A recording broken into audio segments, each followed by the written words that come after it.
पहला सौदा में आप सबका स्वागत है। हमारे एक्सपर्ट्स हमारे साथ हैं के सुब्रमण्यम साहब, भाविन देसाई और साथ ही रजत बॉस। एक्शन रहने वाला है आज बाजार में, खास तौर से एसजेएक्स निफ्टी को देखिए हरे निशान के साथ शुरुआत के संकेत। प्री ओपनिंग सेशन की शुरुआत होने वाली है। करेंसी मार्केट पर भी हम नजर रखेंगे, उसके लिए आपको तुरंत एक रिएक्शन फोनर का भी देंगे। जैकपॉट शेयर आने वाला, तो बड़ा एक्शन पैक लाइनअप है आगे चलते हुए। लेकिन स्टॉक्स जहां पर एक्शन है उन पर राय ली जाए। पार स्टॉक्स बड़ी तेजी से टूट रहे पिछले 2 सेशन से। ये बताएं भाविन, कहीं कोई ट्रेडिंग करने का मौका दिख रहा है शॉर्ट या लॉन्ग साइड पर, कि बहुत पिट गए हों और आपको लगता है रिकवरी दे सकते हैं, या फिर अभी भी कमजोरी है और बेचना चाहिए? कोई एक स्टॉक आपकी नजर में हो? गिरावट काफी आ चुकी है, तो नया सौदा करने में थोड़ी झिझक तो हमेशा रहेगी। पर अगर एक कोई सौदा ढूंढने की कोशिश करें तो गिरावट ज्यादा होती है, तब जाके सौदा करेंगे। लगभग 420 के नीचे अगर रिलायंस इंफ्रा ट्रेड करता है और पावर में ही समझिए 62-62.5 का भाव है टाटा पावर का, वहां पे कुछ एक 50-70 पैसे की और गिरावट आती है, उसके बाद काम करें। हम ऐसा लग रहा है कि एक पुल बैक आने की संभावना है और पुल बैक के बाद एटलीस्ट रिस्क रिवॉर्ड काफी अच्छे से और फेवरेबल हो जाएगी, जिसके बाद सौदा करना मुश्किल नहीं होगा। जनरली काफी वॉलेटाइल होता है ये सेक्टर, तो मूव पकड़ना मुश्किल है। लेकिन फिर भी दिमाग में ये रखे चले कि 3 से 4% की बढ़त होती है, तो 1-2% की स्टॉप लॉस के साथ ट्रेड किया जा सकता है। वो गिनती दिमाग में रख के अगर चलें अपने, तो मेरे हिसाब से एक अच्छा सौदा बैठ सकता है। चलिए, आज मेटल कंपनियों पर भी नजर होगी। चाइना जो है वहां से जो स्टील बिलेट्स और पिग आयरन जो एक्सपोर्ट हो रहा है उस पर ड्यूटी वो कम करेगा, यानी अब ज्यादा से ज्यादा मेटल्स एक्सपोर्ट करने के ऊपर उसका फोकस होगा और स्टील बिलेट्स पर 25% से घटाकर 20% करेगा, पिग आयरन पर 25% से घटाकर 10% करेगा। तो घरेलू मेटल कंपनियों के लिए ये खबर on the face of it काफी खराब और नेगेटिव नजर आ रही है। अपने एक्सपर्ट से भी अनिल इस पर बात करेंगे, लेकिन आप देखिए मेटल कंपनियों के लिए कोई राहत की खबर नहीं। बिल्कुल, और अगर हम एंटी डंपिंग ड्यूटी लगा रहे हैं तो फिर सामने चीन भी देखिए डंपिंग के लिए तैयार करता हुआ दिख रहा है। हम टैक्स बढ़ा रहे हैं इंपोर्ट पर और वो एक्सपोर्ट पर टैक्स कम करे, तो मामला बराबरी का होता हुआ दिख रहा है। चलिए, प्री ओपनिंग सेशन की शुरुआत होने की तैयारी, 10 सेकंड बचे हैं। बता दूं आपको कि एसजेएक्स निफ्टी 15 अंक ऊपर है। भारतीय बाजारों की कैसी होगी शुरुआत, ये आपको तुरंत पता चलेगा। रुपए की ओपनिंग पर नजर रखिए। कल 66-83 66.83 ये था लेवल जिस पर हमने करेंसी मार्केट की क्लोजिंग होते हुए देखी। तो आज देखना होगा रुपया कैसे शुरुआत करता है। 185 अंक ऊपर सीधा खुला है सेंसेक्स और अब 75 अंकों की मजबूती। निफ्टी में 60 अंकों की तेजी है और मजबूती आ रही है। भारतीय एयरटेल और आइडिया जैसे स्टॉक से 9% ऊपर आइडिया है, 6% ऊपर भारतीय, टाटा मोटर्स 4% ऊपर है। गेल का स्टॉक भी 3% की मजबूती दिखाता हुआ। टाटा पावर में 10% का नुकसान दिख रहा है। तो शुरुआती टिक्स जो बड़े ऊपर या नीचे के भाव की होती है वो दिख रही है इस वक्त, लेकिन सही भाव आपको रियल मिलेंगे वो होंगे करेंसी मार्केट के। उम्मीद करें कि थोड़ी बहुत मजबूत शुरुआत होती दिखे, तो देख लेते हैं करेंसी मार्केट में क्या कहीं कोई स्टेबिलिटी दिखती है। जी हाँ, करेंसी मार्केट में मामूली सी कमजोरी के साथ शुरुआत होने के आसार दिख रहे हैं। कोई खास बदलाव नहीं, 4-5 पैसे के आसपास की कमजोरी के संकेत इस वक्त आते हुए दिख रहे हैं। 66-88 ये है लेवल करेंसी मार्केट का, जहां पर आपको इस वक्त रुपया खुलता हुआ दिख रहा है। कमजोर हो रहा है, 6 दिन से इक्विटी मार्केट्स भी कमजोर हो रहे हैं और कल सेकंड हाफ में जिस तरह से रुपए ने कमजोरी दिखानी शुरू करी तो इक्विटी मार्केट्स में भी उसी समय गिरावट देखने को मिली है। तो 7वें दिन आप देखिए रुपया कमजोरी के साथ इस समय खुलता हुआ। बिल्कुल, और मकलाई फाइनेंशियल्स की केता कुरकुते हमारे साथ इस वक्त ऑनलाइन पर है रुपए की चाल पर नजर राय देने के लिए। केता, बताएं कैसे देख रही हैं आप रुपए के ट्रेड को, क्या लेवल्स और क्या रेंज है अब? Good morning. रुपये पे थोड़ा प्रेशर बना रहेगा बिकॉज सब इमर्जिंग मार्केट करेंसी वीक है एंड चाइनीज करेंसी लगातार दूसरे दिन भी आज वीक खुला है, तो इस वजह से थोड़ा प्रेशर रहेगा। बट आरबीआई काफी अच्छी तरह से रुपये मैनेज कर रहा है। देयर इंटरवेंशन काफी है, कल भी था, आज भी सुबह लेवल में थोड़ी सी सेलिंग दिख रही है स्टेट बैंक से। ये काफी आरबीआई प्रोटेक्ट करेगा। नैरो रेंज रहेगा इसका 66.70 से 67 का। अगर 67 ब्रेक होता है तो we can land somewhere between 67.20 to 67.50। Alright, चलिए, बस शुक्रिया आपका इस जानकारी के लिए। आरबीआई लगातार इंटरवीन कर रहा है, इस तरह के संकेत भी भारतीय बाजारों में देखने को मिल रहे हैं। आप देखिए 67 अब तक ब्रेक नहीं हुआ है, देखना होगा आज ब्रेक होता है या फिर आरबीआई इसको डिफेंड करने में कामयाब रहता है। एक स्टॉक टाटा मोटर्स, इस पर आपसे राय लेना चाहता हूं रजत। आज प्री ओपनिंग सेशन में 2% मजबूती के साथ खुलने के संकेत दे रहा है। पिछले कुछ ट्रेडिंग सेशन से लगातार यहां पर बाइंग हो रही है, अच्छी तेजी देखने को मिल रही है और खबरें भी देखिए सपोर्टिव हैं। ग्लोबल जो होलसेल के नंबर्स आए हैं 8% का इजाफा उसमें देखने को मिला है। हमने देखा था जो रिटेल के आंकड़े भी आए थे इस बार ग्लोबली वो भी अच्छे थे। जगुआर लैंड रोवर विदेशों में धमाल कर रही है, ऐसा लग रहा है। क्या इंडिया में इस स्टॉक में तेजी देखने को मिलेगी और लॉन्ग पोजीशंस बनाने के मौके दिख रहे हैं आपको? टाटा मोटर्स डीवीआर दोनों में बताएं सर।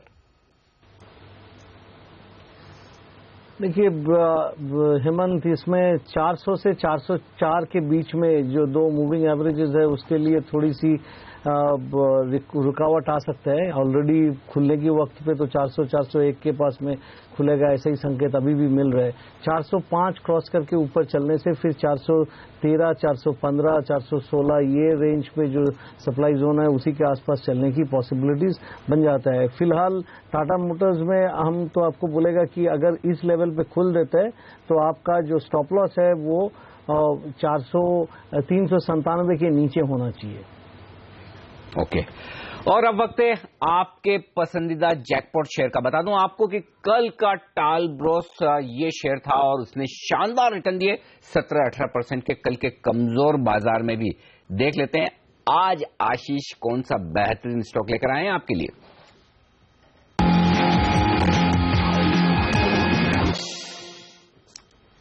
बताइए आशीष, आज कौन सी कंपनी चुनी है आपने जैकपॉट शेयर के तौर पर? एक बेहद इंटरेस्टिंग कंपनी है। इस कंपनी का नाम है वेंकीज इंडिया। पुणे बेस्ड जो वेंकटेश्वर हैचरीज या वीएच ग्रुप जो है उसका ये हिस्सा है। 1976 में ये कंपनी स्टैब्लिश हुई थी, तो ऑलमोस्ट 40 साल का इस कंपनी का ट्रैक रिकॉर्ड है। इस कंपनी की जो प्रिंसिपल एक्टिविटी यानी कि मुख्य कामकाज जो है वो चिकन और ब्रॉयलर फार्म्स को ओन और ऑपरेट करने का है। इनफैक्ट इस स्पेस में ये एशिया की one of the largest companies में से एक है। इंटरेस्टिंगली ना सिर्फ इस कंपनी के फार्म चलाने का काम है बल्कि इसने अपने पोर्टफोलियो को बड़ा इंप्रेसिव अब बना लिया है। जो एनिमल हेल्थ केयर प्रोडक्ट्स हैं अब वो मैन्युफैक्चर करने का काम है। एनिमल फीड्स या जिसे हम पशु आहार कहते हैं वो ये कंपनी बनाती है।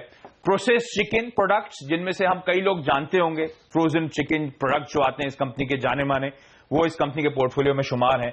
इनफैक्ट तेल की पेराई, एडिबल ऑयल्स के कामकाज में ये कंपनी है और एसपीएफ एग्स का कामकाज है। मैंने स्पेसिफिकली एसपीएफ पे स्ट्रेस इसलिए डाला क्योंकि इसे कहते हैं स्पेशल पैथोजन फ्री एग्स यानी कि बैक्टीरिया फ्री एग्स। इस कंपनी का एक अमेरिकी कंपनी के साथ तकनीकी करार है और इस तरह की दुनिया में सिर्फ 4 प्लांट्स हैं जो बैक्टीरिया फ्री एग्स बना सकते हैं। इनफैक्ट डेवलपिंग कंट्रीज में तो इकलौता ऐसा प्लांट है वेंकीज का जो एसपीएफ एग्स मैन्युफैक्चर या एसपीएफ एग्स बनाता है। ये कंपनी 3 सेगमेंट्स में ऑपरेट करती है। मुख्य जो रिजल्ट्स आते हैं पोल्ट्री और पोल्ट्री प्रोडक्ट्स, ये 50% से ज्यादा रेवेन्यूज इस स्पेसिफिक पॉकेट से आते हैं। इसके अलावा ऑयल सीड्स का कारोबार और एनिमल हेल्थ केयर का कारोबार है। देश भर में बड़ी तगड़ी प्रेजेंस है। मैं काउंट कर रहा था, देश के 11 राज्यों में इस कंपनी की प्रेजेंस है। उनमें से ज्यादातर जगह इस कंपनी की कमर्शियल फार्म्स या हैचरीज हैं। देश भर में इसके क्लाइंटेल हैं। इनफैक्ट कई हजारों रिटेलर्स को ये मीट सप्लाई करने का काम करते हैं, चिकन सप्लाई करने का काम करते हैं। और देश में जितनी भी जानी मानी इंटरनेशनल फास्ट फूड चेन्स हैं, चाहे वो केएफसी हो, मैकडॉनल्ड्स हो, डोमिनोज हो, वो सब इस कंपनी के क्लाइंट लिस्ट में शुमार हैं। तो बेहद इंटरेस्टिंग और लिस्टेड कंपनीज के लिहाज से तो मेरे ख्याल से बेहद यूनिक बिजनेस मॉडल है। बिल्कुल। और ये बताइए वजह क्या थी, पैरामीटर्स क्या थे? आप वैसे कहते तो हैं कि पैरामीटर एक ही है इस चुनने का, कमाई कमाई कमाई, लेकिन फिर भी इंटरनल पैरामीटर्स क्या थे इसके चुनने के पीछे? सबसे पहले तो जो बिजनेस की मैं बात कर रहा था, जिस स्पेस में कंपनी ऑपरेट करती है वो इंडस्ट्री का आउटलुक। ध्यान रखें, माना जा रहा है जो पोल्ट्री का कारोबार है उसमें मौजूदा रन रेट, मौजूदा ग्रोथ कंटिन्यू रहेगी। इस समय 95,000 करोड़ रुपीस की ये इंडस्ट्री है। कहा जाता है कि बड़ा ह्यूज गैप है जो हिंदुस्तान में पर कैपिटा कंजम्पशन है और जो नेशनल इंस्टीट्यूट ऑफ न्यूट्रिशन यानी कि एनआईएन रिकमेंड करता है उसमें बड़ा गैप है। जिस तरह से इनकम्स राइज करने की बात करी जा रही है, जिस तरह से पॉपुलेशन बढ़नी है, इस इंडस्ट्री में तो आउटलुक बहुत स्ट्रांग रहेगा। इस कंपनी की बिक्री जो है पिछले 4 सालों से लगातार साल दर साल 20% सालाना की दर से ग्रो कर रही है। दिक्कत है मुनाफे की बात, जिसमें कंसिस्टेंटली प्रेशर देखने को मिला। प्रेशर क्यों आया? ये इंडस्ट्री जो पोल्ट्री की थी रिसेशन में चली गई थी क्योंकि ओवर प्रोडक्शन इस इंडस्ट्री में देखने को मिला था। अब इंडस्ट्री में कहा जा रहा है तमाम करेक्टिव स्टेप्स या मेजर्स लिए जा रहे हैं, इंडस्ट्री अपने प्रोडक्शन को कर्टेल कर रही है। इनफैक्ट कहा जा रहा है अब जल्द हालात पटरी पर लौटते हुए नजर आएंगे। मैंने कई मैनेजमेंट से बातचीत करी, उनका कहना है कि ये इंडस्ट्री बॉटम आउट हो चुकी है, worst seems to be over, और वेंकीज का मैनेजमेंट मानता है कि अगले 3 महीनों में ही आपको इंप्रूवमेंट की तगड़ी गुंजाइश देखने को मिलेगी। इस कंपनी के साथ एक और दिक्कत की बात थी, फूड रेगुलेटर बीच में बड़े एग्रेसिव हुए थे नेस्ले के बाद, तो इनके प्रोडक्ट्स भी यहां पे काफी सारे फंसते हुए नजर आए थे। लेकिन हमें लगता है कोई चिंता की बात नहीं है क्योंकि ध्यान रखिए जो इंटरनेशनल मापदंड हैं, चाहे वो ईयू स्टैंडर्ड्स हों, चाहे वो कोडेक्स स्टैंडर्ड्स हों, उन सब पे खरे उतरते हैं इस कंपनी के प्रोडक्ट्स। बीते 2 सालों में इस कंपनी ने तगड़ा विस्तार भी करा था, अपने पोल्ट्री और पोल्ट्री प्रोडक्ट सेगमेंट का विस्तार हुआ था। इनफैक्ट एक सोया सीड्स की प्रोसेसिंग यूनिट लगाया था, अब वो पूरा कंप्लीट हो चुका है, तो उससे कॉन्ट्रीब्यूशन आएगा। बैलेंस शीट में इसके चलते स्ट्रेस बढ़ा था, 255 करोड़ रुपए का बोरोइंग है इस कंपनी की बुक्स में, लेकिन डेट इक्विटी अभी भी बेहद कंफर्टेबल 0.7 टाइम्स के आसपास है। कॉस्ट ऑफ प्रोडक्शन कहा जा रहा है अब स्टेबलाइज हो चुका है, अब बेनाइन प्राइसेस हैं। अगर वो चिकन की कीमतें इंप्रूव होती हैं क्योंकि इंडस्ट्री प्रोडक्शन अब कम कर रही है, तो इस कंपनी को भरपूर फायदा मिलेगा। ओवर द इयर्स में देख रहा था कोई डायल्यूशन नहीं है और एक consistent dividend paying track record है इस कंपनी का। फाइनली 625 के हाईस थे साल के, वहां से 30% सस्ता है, मार्केट कैप अब केवल 400 करोड़ रुपए के आसपास का है, FY15 की बिक्री 1750 करोड़ रुपए के आसपास की, मुनाफा 19 करोड़ रुपए का था। एक कंपैरिजन चार्ट आपकी स्क्रीन पर आएगा, क्विकली देखिए। वाटर बेस जो कि श्रिम्प फीड के कारोबार में है, अवंती फीड जो कि सी फूड मैन्युफैक्चरिंग कारोबार में, मैंने मार्केट कैप टू सेल्स का कंपैरिजन निकाला है आपकी स्क्रीन पर। वेंकीज इंडिया बेहद सस्ता नजर आएगा, इनफैक्ट पी भी अगर आप देखेंगे प्राइस टू अर्निंग, जबकि मुनाफा इस कंपनी का कंसिस्टेंटली गिरा है, उसके बावजूद पी बेहद अट्रैक्टिव अपने इंडस्ट्री पीयर्स के मुकाबले। तो एक ऐसा कारोबार जिसे शायद हमें और आप में समझने को आसान होता है, इंडस्ट्री के ग्रोथ पोटेंशियल विजिबल नजर आते हैं, इस कंपनी को अपने रडार पर रखिए, वेंकीज इंडिया।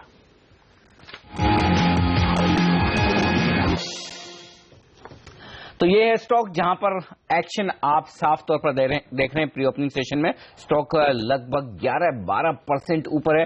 चार्ट्स पर एक क्विक चेक, रजत बताएं वेंकीज इंडिया के चार्ट्स क्या लेवल्स अहम है इस स्टॉक के लिए, कितना ऊपर जा सकता है?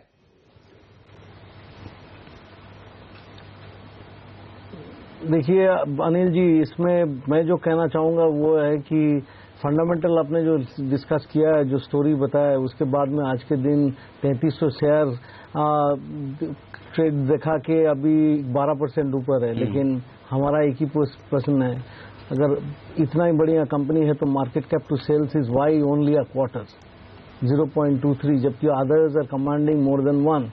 इसमें एक रेंज बाउंड मूवमेंट होता है। और दूसरी बात यह है कि इसमें एक चीज हमको बोलना चाहिए कि 275 का लो 27 जून के दिन बनाने के बाद में अभी ऊपर में 630 तक पहुंच गया था बहुत जल्दी, 1 महीना में। ऐसा जब होता है ना, लंबा रेंज बाउंड मूवमेंट चलता है, वही चल रहा है।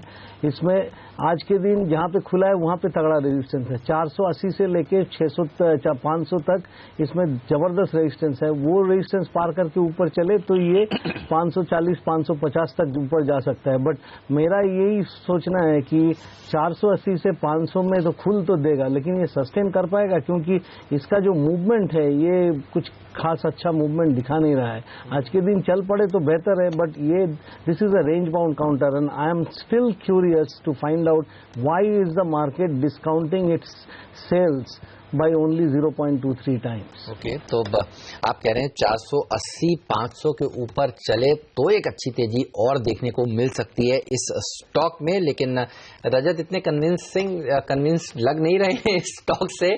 चलिए, लेकिन फंडामेंटल्स के लिहाज से, लॉन्ग टर्म के लिहाज से आशीष ने स्टॉक को चुना है, आज के ट्रेड के लिहाज से नहीं चुना है। यहां पर आपको ये भी हम कोशिश करना चाहेंगे। एक सेक्टर जो अच्छा प्रदर्शन आज के सत्र में दिखा रहा है या फिर दिखा सकता है, वो शायद चीनी की कंपनियां दिख रही हैं। Bajaj Hindustan, Shri Renuka, Dhampur, Balrampur, pre opening session settle हो चुका है। 2-2.5% की तेजी यहां पर देखने को मिल रही है इस समय। ये बताइए रजत, ये भी एक ऐसा सेक्टर है जिसे कोई छूना नहीं चाहता था, कोई टच करना नहीं चाहता था, लेकिन क्या रैली दिखाई है निचले स्तरों से पिटाई के बाद इस सेक्टर में? क्या ये रैली कंटिन्यू रह सकती है क्या, या फिर ये भी आपको चार्ट सकते हुए दिख रहे हैं? हेमंत, बलरामपुर चीनी को छोड़ के और एक काउंटर भी है जिसमें कि चीनी क्षेत्र में मेरा भी निवेश है। ये स्टैट्यूटरी डिस्क्लोजर मेरी तरफ से।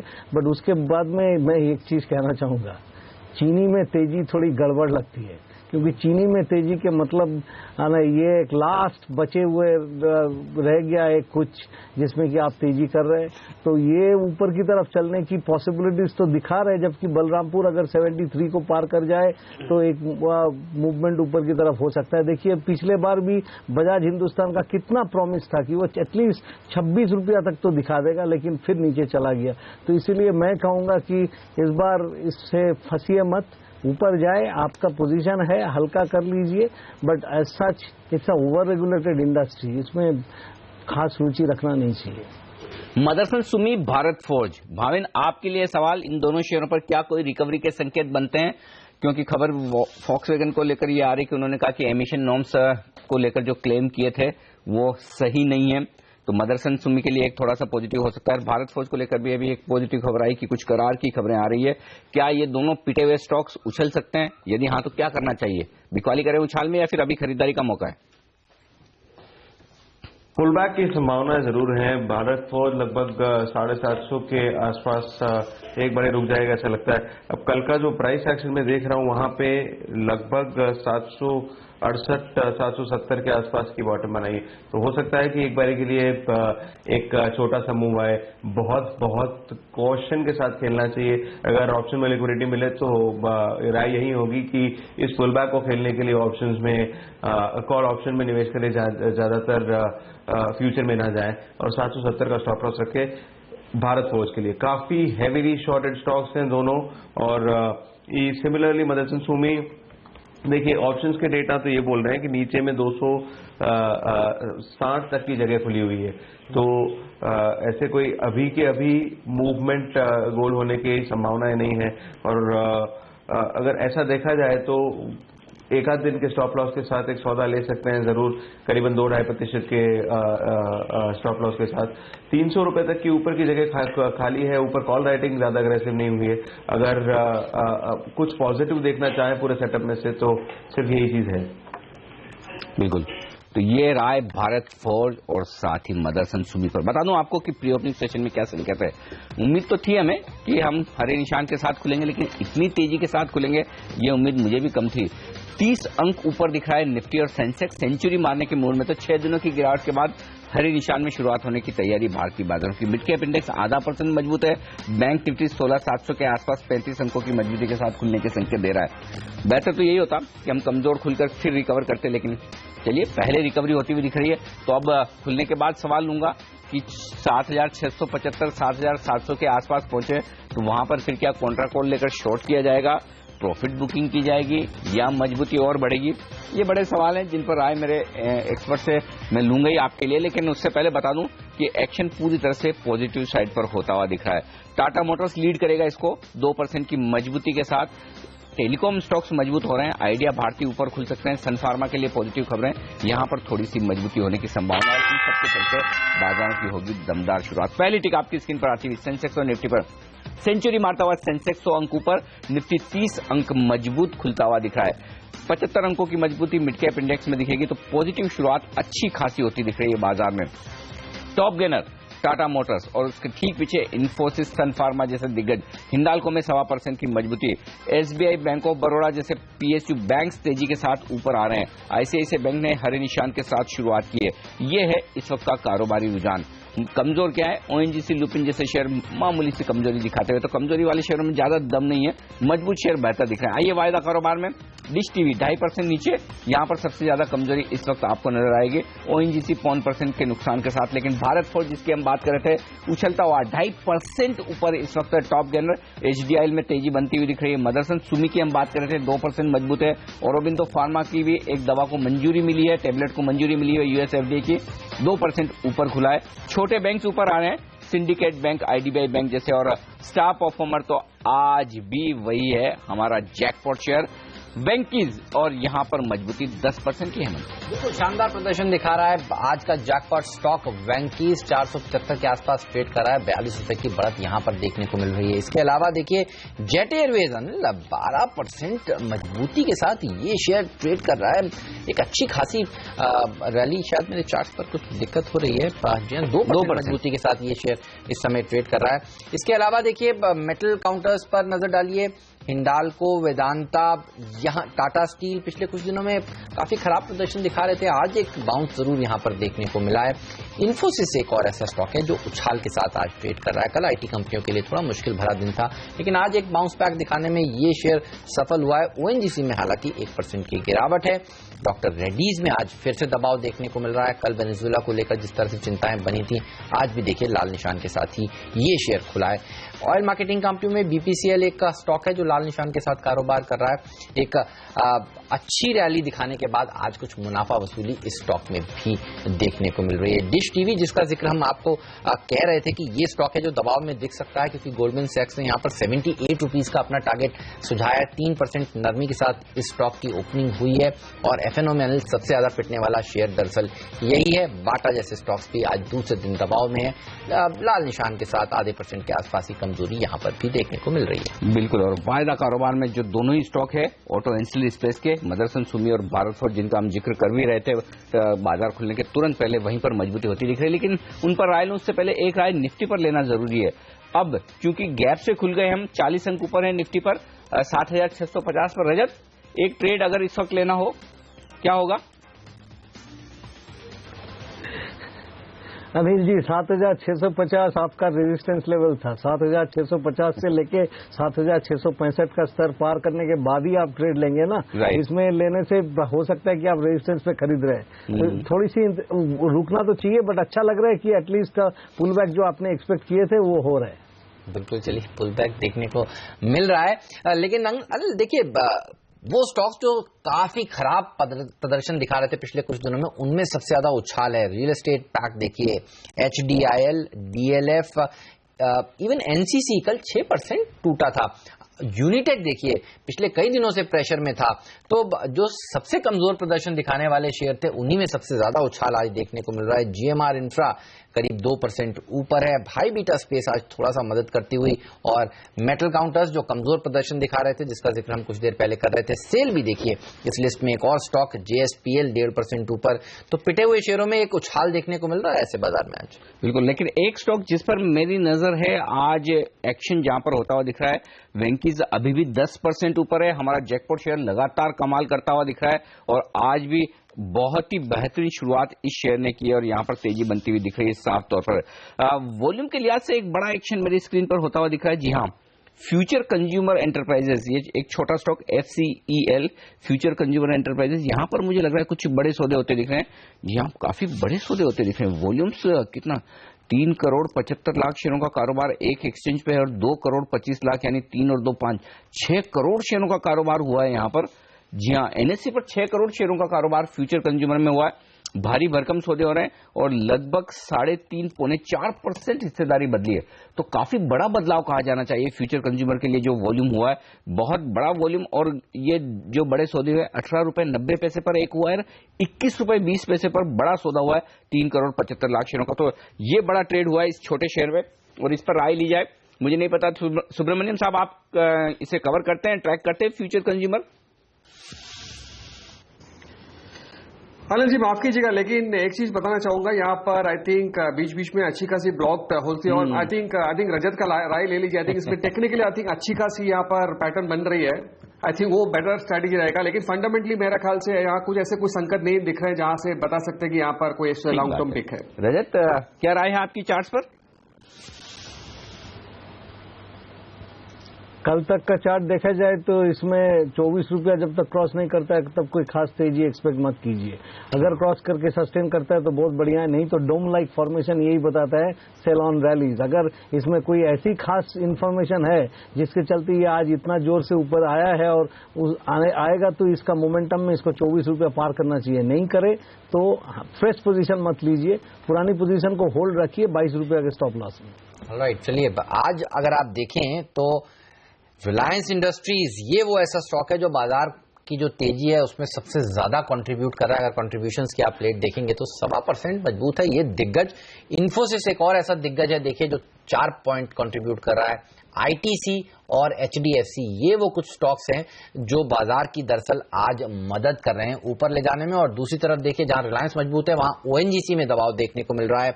हम कह रहे हैं ऑयल मार्केटिंग कंपनियों पर नजर रखिए, यहां पर थोड़ा सा मुनाफा वसूली हो रही है।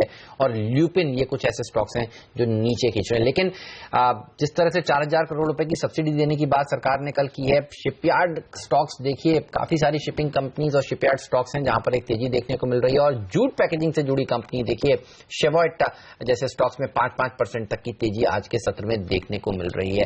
अनिल, रियल एस्टेट शेयर देखिए काफी उत्साह दिखा रहे हैं। हालांकि रियल एस्टेट रेगुलेटर को जो मंजूरी कल कैबिनेट ने दी है, ये बाजार को तो दरअसल पता था और नियम सख्त हो रहे हैं और कैबिनेट का अप्रूवल तो इसको मिलना ही था, क्योंकि सरकार को इसको पास करना था। असली टेस्ट तो है कि संसद में कामकाज देखिए हो नहीं रहा है। ये तेजी आज इस खबर की वजह से मुझे लगती नहीं है। एक डेड कैट बाउंस या फिर कहीं निचले स्तरों पर इतना गिर गया था, उसके बाद उछाल ज्यादा लगता है नहीं। और खासतौर से इंडिया बुल्स रियल एस्टेट देखिए, कल 55 रुपए के नीचे के लो बनाने के बाद कल ही सेकंड हाफ में बड़ी तेजी बनी थी। इसी पर एक राय चार्ट्स पर ले ली जाए, वायदा कारोबार के बैन में आने के बावजूद कल शानदार रिकवरी इस स्टॉक ने दी थी। 58 के आसपास इस वक्त है।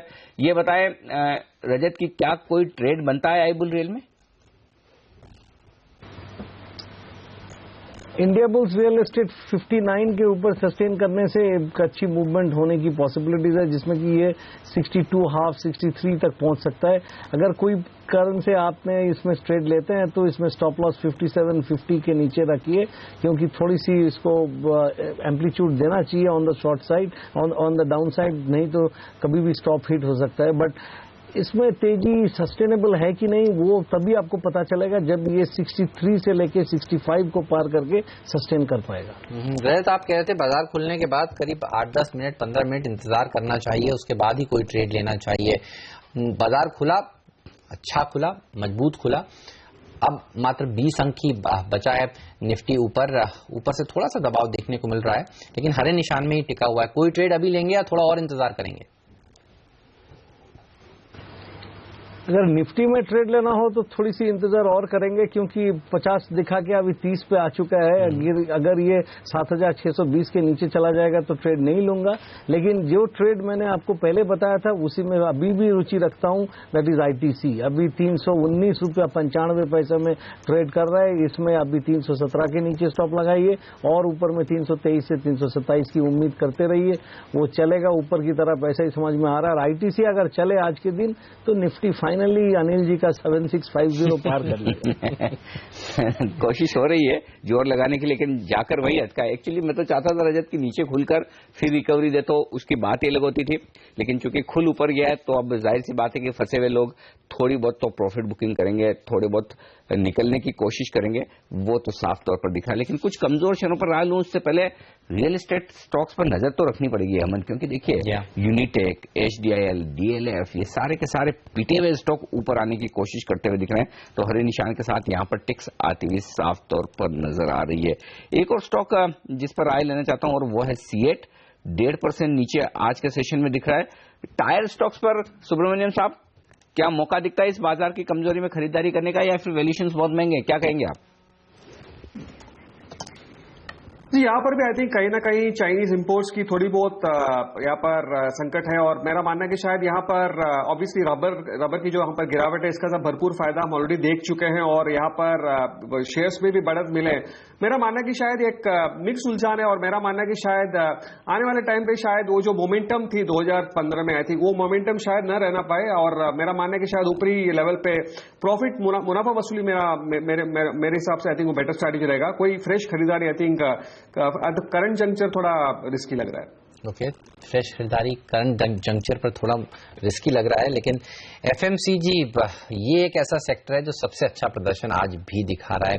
ITC की बात कुछ देर पहले रजत कर रहे थे कि यहाँ पर खरीदारी कर लेनी चाहिए, मौका उनको यहाँ पर दिख रहा है। HUL भी देखिए आप मजबूती के साथ ट्रेड करता हुआ, ये वो पैक है दरअसल जो आज मजबूत है, अच्छा प्रदर्शन दिखाता हुआ। इसके अलावा अगर आप नजर डालें तो आप पाएंगे कि मेटल कंपनियों में भी उछाल है। मेटल कंपनियों को किस तरह से खेलेंगे, उछाल में बिकवाली करनी चाहिए रजत, या आपको लगता है कि इस समय इस सेक्टर को अवॉइड ही करें क्योंकि गिरता काफी तेज है ये?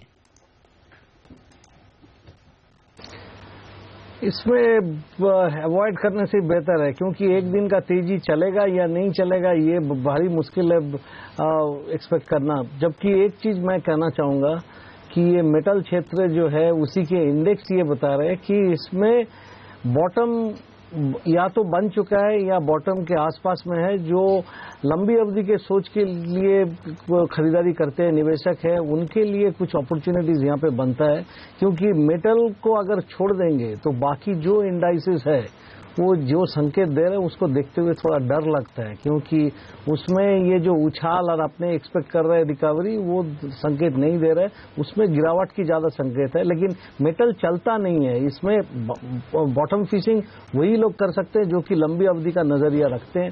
फिलहाल आप ये 82.5 पे या 83 पे वेदांत लेंगे, ये 85 तक नहीं पहुंचेगा, फिर ठकान आ जाता है। तो इसीलिए इसमें कोई खास रुचि रखना एटलीस्ट आई वुड एडवोकेट।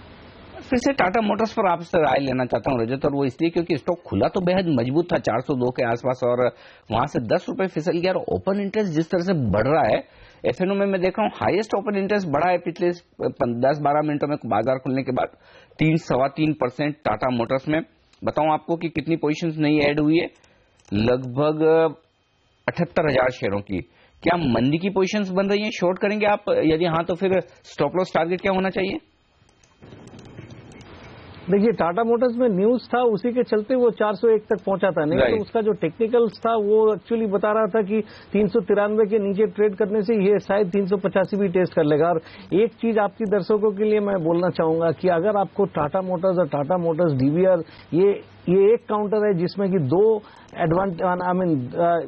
आपको दो अपॉर्चुनिटी मिल रहा है, एक तरफ टाटा मोटर्स का स्टॉक या तो DVR is always a better play compare to Tata Motors. तो अगर आपको लेना ही है तेजी की साइड में तो डीवीआर लीजिए, वो बेटर परफॉर्म करता है। बट फिलहाल डीवीआर और टाटा मोटर्स दोनों को लॉन्ग साइड में अवॉइड कीजिए, क्योंकि ये सस्टेनेबल नहीं लग रहा है।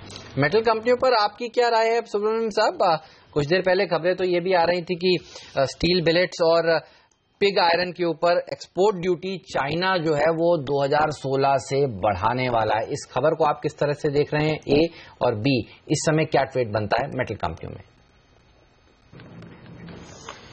जी ओवरऑल अगर हम सेंटिमेंट्स में वर्ल्ड ओवर अगर आप देखें तो जहां पर कमोडिटी प्राइसेस में इतनी वीकनिंग देख रहे हैं और यहां पर भारत सरकार की ओर की ओर से भी यही कोशिश की जा रही है कि शायद एक एंटी डंपिंग ड्यूटी के तहत यहां पर थोड़ी बहुत राहत दे। लेकिन मेरा मानना है कि शायद 2016 ये भी काफी एक मुश्किल वाला साल हो सकता है इस काउंटर्स में। एक चीज है लेकिन है कि यहाँ पर रूपी में जहां पर वीकनेस देखने को मिल रही है, अभी ऑलमोस्ट लगभग 67 के आसपास अभी आने के संकेत दे रहे हैं।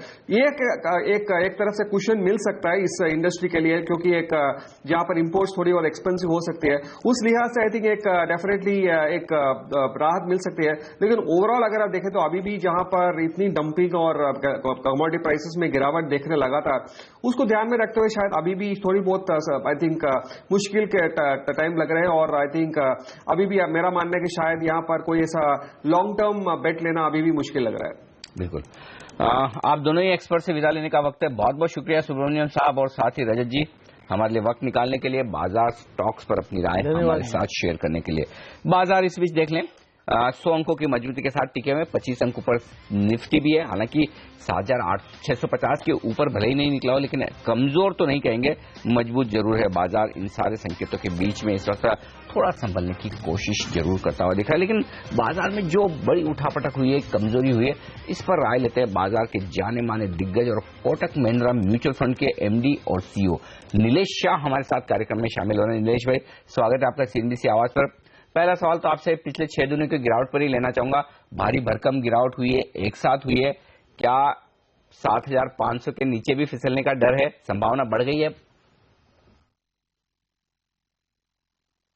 ये कहना मुश्किल है कि निफ्टी यहां से 100 पॉइंट गिरेगी या नहीं गिरेगी, बट एक चीज है कि आज से 6 महीने पहले अगर बाजार फेयर वैल्यू के थोड़ा ऊपर के लेवल पे था, इस वक्त अब फेयर वैल्यू के थोड़े नीचे के लेवल के ऊपर है। अभी भी फेयर वैल्यू पे है but at the lower deviation.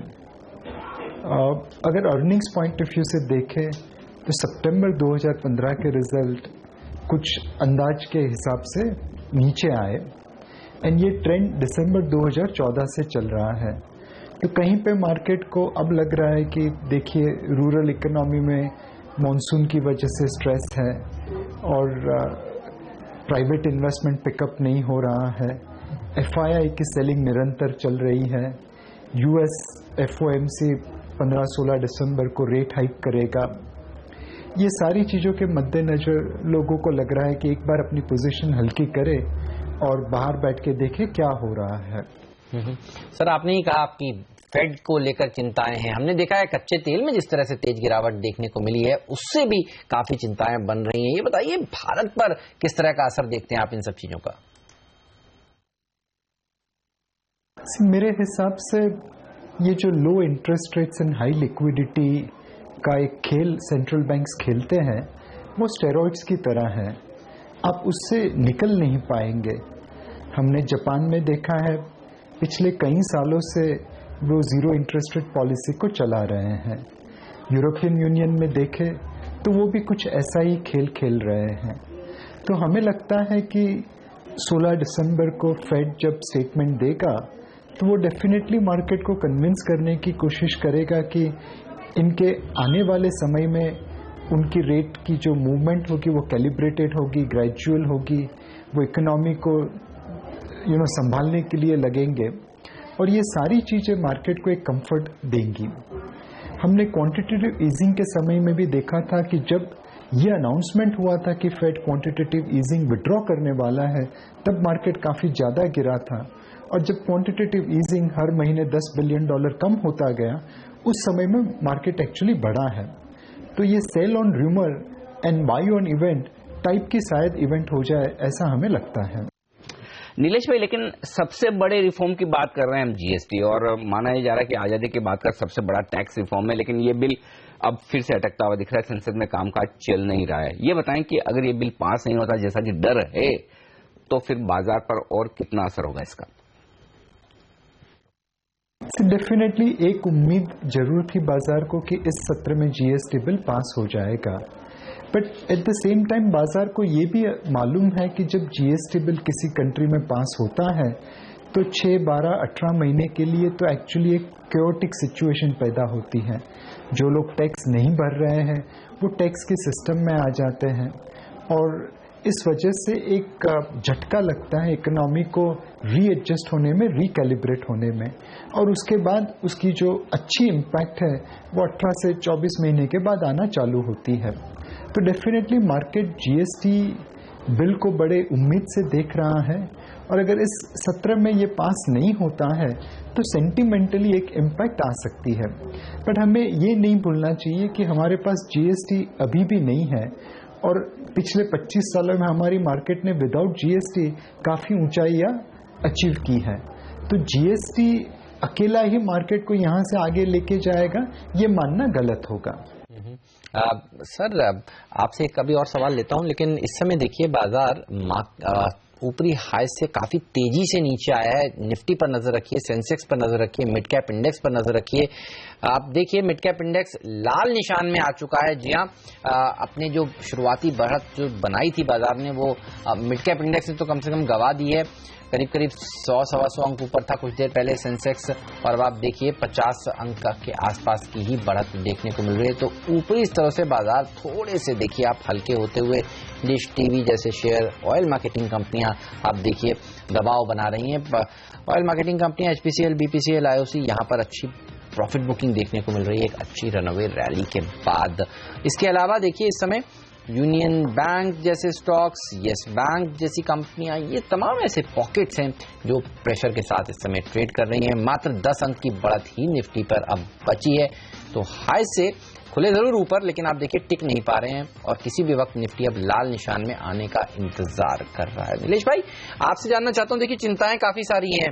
Fade की चिंताएं हमने बात करी, ऑयल की चिंता हमने बात करी, इवन जीएसटी, और दिसंबर में सब लोग कहते हैं एफआईएस तो 15 तारीख के बाद छुट्टी पर चले जाते हैं तो फ्लोज कम रहते हैं। वैसे भी एफआईएस बाजार में खरीदारी नहीं कर रहे, ये सब पता है, लेकिन ट्रिगर्स क्या हैं, अच्छी बातें क्या हो सकती हैं जो बाजार इस समय जानना चाहता है आपकी नजर से?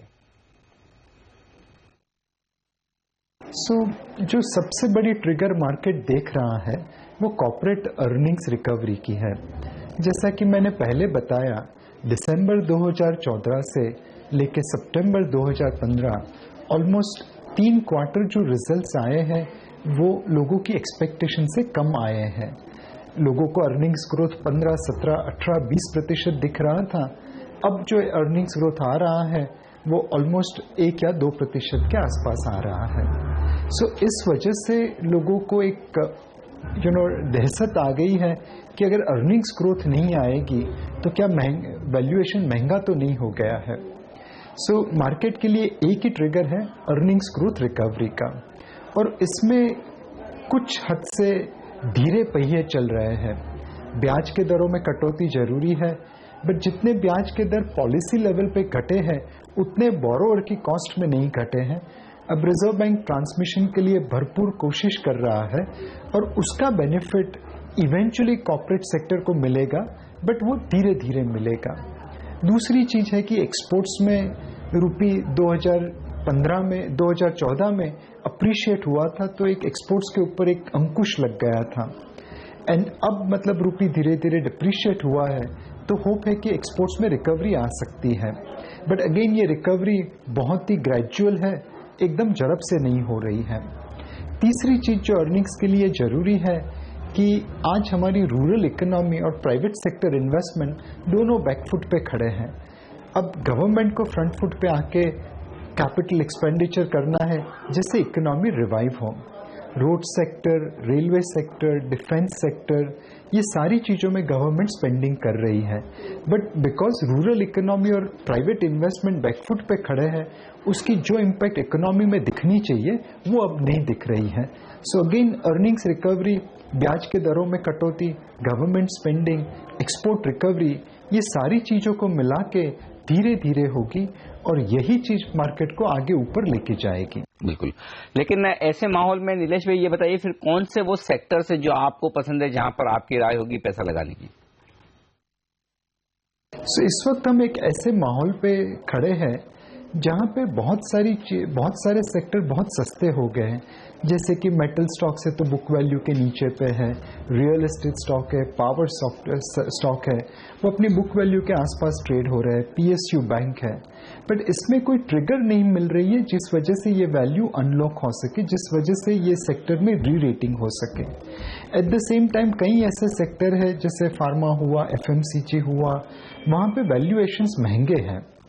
सो मार्केट में इस वक्त जो हमें आगे लग रहा है कि it will be more stock specific game rather than sector specific game. अब अगर हम देखें कि सीमेंट एक ऐसा सेक्टर है जहां पे नई कैपेसिटी ऐड नहीं हो रही है, सीमेंट में काफी कंसोलिडेशन हो चुका है और गवर्नमेंट का फोकस है इंफ्रास्ट्रक्चर क्रिएट करने का, स्पेशली रोड सेक्टर में, रेलवे सेक्टर में, जहां पे सीमेंट की उपयोग ज्यादा होगा। तो ये सेक्टर हमें लगता है कि इसमें अगर आप सिलेक्टिवली अच्छे स्टॉक पसंद कर ले तो ये आने वाले 12-18 महीनों में मार्केट को आउट परफॉर्म कर पाएगा। दूसरा सेक्टर है वो अर्बन कंजम्पशन रिलेटेड है। इस सेक्टर को एक फायदा मिल रहा है कि इस वक्त की दिवाली पिछली दिवाली से अच्छी थी, सो ईयर ऑन ईयर बेसिस पे वहां पे एटलीस्ट कुछ अर्बन कंजम्पशन सेक्टर में volume growth and value growth दिखेगा। दूसरी चीज है 7th पे कमीशन के रिकमेंडेशन की वजह से गवर्नमेंट एम्प्लॉयज के हाथ में पैसा आएगा और वो भी अर्बन कंजम्पशन जैसा कि ऑटोमोबाइल हुआ, वाइट गुड्स हुआ, कंज्यूमर ड्यूरेबल हुआ या अफोर्डेबल हाउसिंग हुआ, इसमें खर्चा किया जाएगा। ये सारे सेक्टर अगेन हमें अच्छे लगते हैं बेस्ड ऑन एक कि ये दिवाली अच्छी रही थी और दूसरा 7th पे कमीशन की वजह से उसमें फायदा हो सकता है। बाकी सारी जो स्टॉक्स है वो बहुत स्टॉक स्पेसिफिक है, उसमें सेक्टर स्पेसिफिक कॉल लेना शायद मुश्किल हो जाएगा। नीलेश भाई, हमने देखा कि पिछले कुछ महीनों से लगातार जो संस्थागत निवेशक हैं, घरेलू एचएनआईज हैं, इवन रिटेल इन्वेस्टर्स ने भी बड़े पैमाने पर मिड कैप्स में पैसा लगाया और रिटर्न्स भी अच्छे मिले हैं, लेकिन पिछले कुछ दिनों से देखिए मिड कैप इंडेक्स प्रेशर में है और थोड़ी चिंताएं बन रही हैं। आज भी देखिए बढ़त वाले बाजार में एक इंडेक्स जो सबसे ज्यादा कमजोर है वो मिड कैप इंडेक्स ही है, 0.5% की गिरावट ये दिखा रही है आज के सत्र में भी। मिड कैप स्टॉक्स में क्या और प्रेशर देखने को मिल सकता है, आपका क्या अनुमान है? इस वक्त जो डोमेस्टिक इन्वेस्टर आए हैं इनफैक्ट पिछले 18 महीनों में हमने उसके पहले 10 साल में जितना पैसा बटोरा था उससे ज़्यादा ये 18 महीनों में बटोरा है। एंड ऑब्वियसली पिछले 18 महीनों में जो इन्वेस्टर आए हैं इस वक्त उनकी जो रिटर्न एक्सपेक्टेशन थी मोटा मोटा वो मीट नहीं होगी। सो हमारी कोशिश यही रहेगी कि ये 18 महीने में आया हुआ पैसा मार्केट में इन्वेस्टेड रहे और उन्हें इस एक थोड़ा हमें समय दिया जाए जैसे करके उनकी रिटर्न एक्सपेक्टेशंस मीट की जाए। दूसरी चीज जैसे आपने कही कि काफी small cap mid cap stocks में अब गिरावट दिख रही है। सो एक चीज स्पष्ट है मार्केट में, जैसे कुछ फार्मा स्टॉक्स में हमने देखा था कि वैल्यूएशन महंगा हो गया तो किसी भी कारणवश उसमें करेक्शन आ गया। कंज्यूमर स्टॉक में भी यही देखा कि जब वैल्यूएशन महंगा हुआ तो इवेंचुअली उसमें करेक्शन आ गया। यही चीज हमें मिड कैप्स में भी देखने को मिल रही है कि जिस स्टॉक में वैल्यूएशन महंगा हो गया है वहां पे इवेंचुअली करेक्शन आ ही जाती है। तो हमारा फोकस इस वक्त ऐसा ही रहना चाहिए कि हम जो वैल्यूएशन की फिल्टर में से निकले सस्ते स्टॉक लगे, अच्छे स्टॉक लगे, उसी को खरीदे रादर देन जो महंगे स्टॉक है उसको खरीदे। नीलेश भाई, ये पूरा साल तो ऐसे ही निकल गया, कुछ पैसा बना नहीं लोगों का, वहीं के वहीं पहुंच गया, उल्टा नेगेटिव ही है एक्चुअली। तो ये बताएं फिर क्या दूसरे एसेट क्लास को देखा जाए, फिक्स इनकम, डेट मार्केट या फिर सोना जो इतना सस्ता है? अगर आप 3-6 महीने का व्यू ले रहे हैं तो हो सकता है कि फिक्स्ड इनकम फंड इक्विटी से ज्यादा रिटर्न दे दे। बट अगर आप 18 महीना 24 महीने से ज्यादा का व्यू ले रहे हैं तो वाकई ऐसा लगता है कि इक्विटी फंड सोना as well as fixed income दोनों का आउट परफॉर्म कर लेगा। इसका महत्वपूर्ण रीजन यही है कि एक वैल्यूएशंस अब almost 14.5 times 1 year forward earning पे आ गए हैं। अब ये मतलब फेयर वैल्यू का भी लोअर लेवल है। तो इस लेवल पे जनरली अगर आप निवेश करें तो आपको नुकसान होने के चांसेस बहुत कम है। दूसरी चीज है कि अगर आप फिक्स्ड इनकम को देखें तो वहां पे ब्याज के दरों में अगर कटौती होगी तो ऑब्वियसली आपका रिटर्न बनता है, पर आपको 3 साल के लिए म्यूचुअल फंड में इन्वेस्ट करना जरूरी है, या अगर आप डायरेक्ट फिक्स्ड इनकम में इन्वेस्ट करते हैं तो आपको टैक्स भरना पड़ता है। अगर पोस्ट टैक्स रिटर्न की कंपैरिजन करें तो डेफिनेटली इक्विटी फिक्स्ड इनकम को आउट परफॉर्म कर लेगा। ये समय है इक्विटी में निवेश करने का, एसआईपी या एसटीपी के थ्रू निवेश करने का। और इस वक्त जब मार्केट थोड़ा करेक्शन मोड में आ चुका है, वैल्यूएशन अब पहले से सस्ते हो गए हैं, फेयर हो गए हैं, तो अपनी धैर्य को बंधाए रखना है और इस समय को पसार करना है। हमें लगता है कि यहाँ से 12-18 महीनों में अर्निंग्स रिकवरी होगी और उसके पीछे पीछे मार्केट की रिकवरी भी हो जाएगी। बिल्कुल, शुक्रिया नीलेश भाई आपका हमारे लिए वक्त निकालकर आज खास दिन हमारे साथ जुड़कर बाजार के डायरेक्शन पर राय देने के लिए। लेकिन फोकस होगा अब एक स्टॉक पर और वो है टाल ब्रोस। कल इस शेयर में जबरदस्त तेजी आई और कल हमारा जैकपॉट शेयर था ये, इसने 17-18% के आसपास के रिटर्न दिए। ऑटोमोटिव सेक्टर का आउटलुक लेते हैं, हमारे साथ टाल ब्रोस ऑटोमोटिव के सीएफओ नवीन जुनेजा साहब कार्यक्रम में शामिल हो रहे हैं। जुनेजा साहब स्वागत है आपका। बताएं क्या इस सेक्टर में कहीं कोई रिवाइवल के ग्रोथ के बेहतर संकेत दिख रहे हैं, क्योंकि स्टॉक्स बड़ी तेजी से दौड़ लगा रहे हैं इस सेक्टर के सारे हेलो जी जुनेजा साहब। हाँ जी सर, हमें लग रहा है हमारे कमर्शियल व्हीकल्स एग्री बहुत आगे चलने वाले हैं। 2 व्हीलर थोड़ा अभी सबड्यूड चल रहा है। हम उम्मीद करते हैं कि और पिछले 6 और 1 साल के अंदर 2 व्हीलर ग्रोथ वापस आ जाएगी जो अब फ्लैट चल रही है। इसके अलावा हमने ये भी देखा है कि आप जो हैं प्रमोटर्स जो हैं वो पिछले 1 सालों में कंपनी में अपनी हिस्सेदारी बढ़ा रहे हैं और बाजार ये मानकर चलता है जब प्रमोटर्स हिस्सेदारी बढ़ाएं तो आगे के राह आने वाली अच्छी होती है। करीब करीब 1.15% आपने हिस्सेदारी बढ़ाकर अब 54% करी है। क्रीपिंग एक्विजिशन के जरिए क्या और हिस्सेदारी बढ़ाने का आपका इरादा है? जो हमने बिल्कुल आपने ठीक कहा, हमने पिछले 4-5 सालों में बहुत क्रीपिंग एक्विजिशन से इक्विटी बढ़ाई है। अब हम 54% पे हैं, बट इन नियर फ्यूचर हम अपनी कोई रीस्ट्रक्चरिंग एक्सरसाइज कर रहे हैं प्रमोटर, जिससे इक्विटी उसकी 2-3% और बढ़ने की उम्मीद है। जी शुक्रिया सर आपका हमारे लिए वक्त निकाल कर ये सारी जानकारी देने के लिए। लेकिन बाजार के डायरेक्शन पर बातचीत करते हैं। हमारे साथ अब आगे कार्यक्रम में शामिल हो रहे हैं प्रभुदास लीलाधर के दिलीप भट्ट साहब। दिलीप जी स्वागत है आपका CNBC आवाज पर। मुझे तो एक सिंपल सवाल लेना है आपसे और सिंपल जवाब जानना है। 7,500 पर रुक जाएंगे या उससे नीचे भी फिसलेंगे, ये बताइए। मेरा तो यही मानना है कि अराउंड 7,500 मार्केट सपोर्ट ले लेगा, इसके नीचे ऐसा लगता नहीं है कि जाएगा। Maybe that could be some time wise consolidation हो सकता है साइडवेज, लेकिन यही उम्मीद करते हैं कि प्री बजट रैली स्टार्ट हो जाएगी एक न्यू ईयर में, जहां once again the expectations will be pretty good and pretty high, so उसकी एक तैयारी रखनी चाहिए। बट ये जरूर है कि ये तो एक जिसको कहते हैं रिएक्शन है, लेकिन reality on the ground continues to be as grim as it was in the past. अभी भी रिकवरी बहुत स्लो है, तो ये एक फैक्टर जरूर हावी रहेगा मार्केट के ऊपर। तो ऐसे बाजार में लॉन्ग टर्म के लिए कहते हैं गिरावट में बेहतरीन मौके तलाशने चाहिए, लॉन्ग टर्म के लिए खरीदारी करनी चाहिए। सर बताइए अपने 1-2 पिक्स ऐसे जहां पर इन्वेस्टर्स इस समय खरीदारी करना शुरू करें और उनको अच्छा मुनाफा हो। देखिए, जिस तरह से अभी काफी फ्रंटलाइन स्टॉक्स अगर आप देखें तो 52 वीक लो पे चल रहे हैं, तो मुझे लगता है कि इसमें mix of frontline and the mix of mid cap जरूर रहना चाहिए। लेकिन फ्रंटलाइन में जो 52 वीक लो पे चल रहे हैं और अभी भी ठीक लग रहा है, उसमें से लार्सन टुब्रो का नाम एकदम फ्रंटलाइन में है। मुझे लगता है यहां से थोड़ा बहुत और कमजोरी आ सकती है, but it should be accumulated at these levels and at slightly lower levels, और ये एक बहुत अच्छा रिटर्न देखे जाएगा over a period of 12 to 18 months. और जहां तक the second company where I think जो फ्रंट लाइन में है और जो 52 वीक लो पे चल रहा है वो TCS और इन्फोसिस है। मुझे लगता है इसमें से any of the 2 stocks can give you reasonably good returns in the next 1 year. जहां तक मिड कैप्स का सवाल है, मुझे लगता है we must focus on something like एक VRL लॉजिस्टिक्स काफी अच्छा लग रहा है, हेक्सावेयर है जो काफी ठीक लग रहा है। ये एक फ्रंट लाइन और एक मिड कैप, ऐसे 2 सेगमेंट में ये थोड़े बहुत शेयर अच्छे लग रहे हैं। VRL लॉजिस्टिक्स की आपने बात की, लॉजिस्टिक्स स्टॉक्स थोड़े थोड़े करेक्ट होना शुरू हुए हैं दिलीप जी, और वजह साफ है कि अब GST को लेकर उम्मीदें कम हो रही। क्या आप भी ये मानते कि अब इस सेशन में GST पास होना लगभग असंभव है? और दूसरी बात, उस लिहाज से अगर ये स्टॉक गिरते हैं तो फिर क्या खरीदारी का मौका दे रहे हैं? साथ ही ITC पर भी राय लेना चाहता हूं, क्योंकि आप इस स्टॉक को अच्छे से ट्रैक करते हैं। GST बिल अगर टलता हुआ दिखता है तो क्या ITC में और तेजी का मौका बन सकता है? ITC ऐसा लग रहा है कि शायद ये एक प्रेशर में जरूर रहेगा कि इतना बड़ा जो उनके ऊपर ड्यूटी की जो बात हो रही है, and we should not forget कि अभी we will once again run into another budget.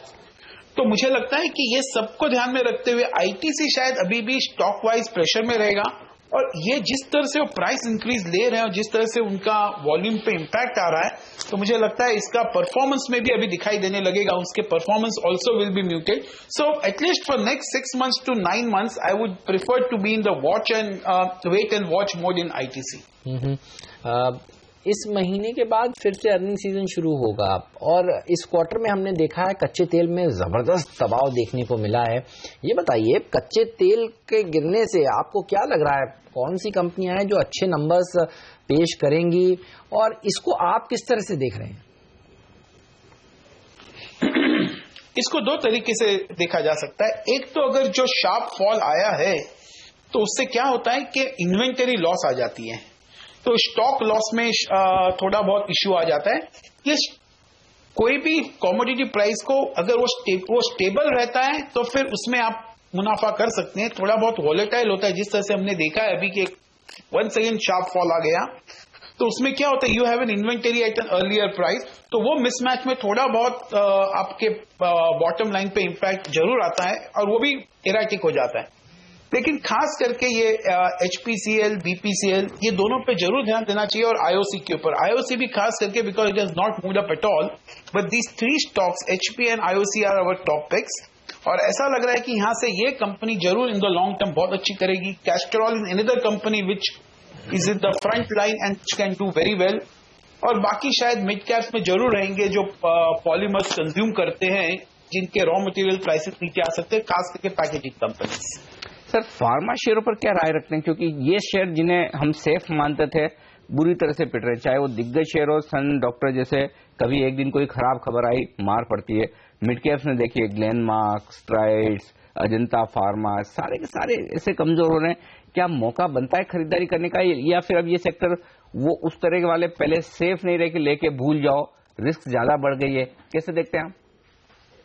आपने बहुत सही कहा कि इसमें रिस्क तो जरूर बढ़ गई है। जिस तरह से US FDA is really closely monitoring every situation, every plant, और सबको नोटिस सर्व कर रहे हैं, तो ये लॉन्ग रन में भी बहुत अच्छा रहेगा कि सब लोग अपने प्रैक्टिसेस इंप्रूव कर लेंगे। But in the short run this remains a threat. लेकिन जिस तरह से अगर हम देखें कि ऊपर के डॉक्टर रेड्डीज और Sun Pharma is trading close to that 52 weeks low, performance wise उनका अभी भी शायद नेक्स्ट 1 ईयर में ग्रोथ आना जरा डिफिकल्ट लग रहा है। तो but stock prices corrected, price wise there may not be much correction, it may move sideways. लेकिन दो स्टॉक जो जरूर अच्छे लग रहे हैं फ्रंट लाइन में, वो एक ऑरबिंदो फार्मा और ग्लेनमार्क। दोनों मुझे लगता है कि जहां पर भी गिरावट आती है उसमें जरूर एक्यूमुलेट करना चाहिए slightly on a longer term basis, इसमें कोई दो राय नहीं। और आईटी सेक्टर पर आपका क्या व्यू बन रहा है? फिर से देखिए वो वीजा वाली इश्यूज सामने आने लगे हैं, और जब जब ये इश्यूज आते हैं तब तब थोड़ी सी नर्वसनेस हो जाती है। इलेक्शन ईयर है यूएस में, क्या ये इश्यूज को वहां पे भी पॉलिटिशियंस और उछालेंगे, बड़ा करेंगे?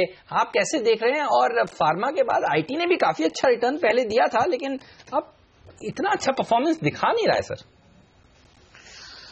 वेल, आपने बहुत अच्छी तरह से उसे कहा कि ये जो H1B वीजा की जो बात हो रही है कट करने की, और we are getting into election year, तो ये सब there will be lot of noise, बहुत आवाज होगी इसमें, बहुत सारे पॉलिटिशियंस करेंगे जो करना ही चाहिए उनके हिसाब से, तो और उनका शैडो जरूर आएगा मार्केट के ऊपर, खास करके आईटी के ऊपर। लेकिन ओवरऑल अगर हम देखें कि रुपी जिस तरह से ग्रेजुअली डिप्रिशिएट हो रहा है, तो मुझे लगता है अच्छा कुशन भी दे रहा है आईटी को। और अभी भी अगर आप आईटी के कोर अर्निंग्स देखो तो काफी अच्छे हैं, काफी अच्छा फ्री कैश फ्लो है, काफी अच्छा आरओईज बैठ रहा है। तो मुझे लगता है कि from the current levels they become safe. Maybe you will have to wait for a while to get a reasonable return, but safety wise on a risk return basis काफी some of the frontline stocks have become very good, so they should be acquired and kept in the portfolio, because अगर जब next rally आएगी तो it is always led by the front lines. तो ये राय है इस वक्त इन शेयरों पर। लेकिन बैंकिंग शेयरों पर भी आपसे राय लेना चाहता हूं दिलीप जी, क्या मौका है खरीदारी करने का, या फिर फिलहाल दूर है? यदि पसंद है तो फिर क्या प्राइवेट खरीदेंगे या पीएसयू बैंक? देखिए, जिस तरह से ये प्राइवेट बैंक्स भी करेक्ट हो गए हैं, whether it is ICICI bank, HDFC, या एचडीएफसी तो of course is not a bank, लेकिन एचडीएफसी बैंक है, अगर आप जिससे और एक दो बैंक को देख लो, तो मुझे लगता है कि as a looking at the overall macro environment, ऐसा लगा थोड़ा बहुत प्राइवेट सेक्टर बैंक्स की तरफ प्रेफरेंस तो रहेगा, लेकिन gradually some bank something like an SBI और BOB in the PSU also can be included. Short term मुझे लगता है कंसर्न्स और जो एसेट क्वालिटी का जो फियर है वो शायद बना रहेगा, लेकिन इस लेवल से ऐसा लग रहा है पीएसयू में एक एसबीआई और बीओबी में ध्यान दे सकते। ओके, बहुत बहुत शुक्रिया दिलीप जी आपका हमारे वक्त निकालकर बाजार पर अपनी राय हमारे साथ शेयर करने के लिए। और इस बीच थैंक यू।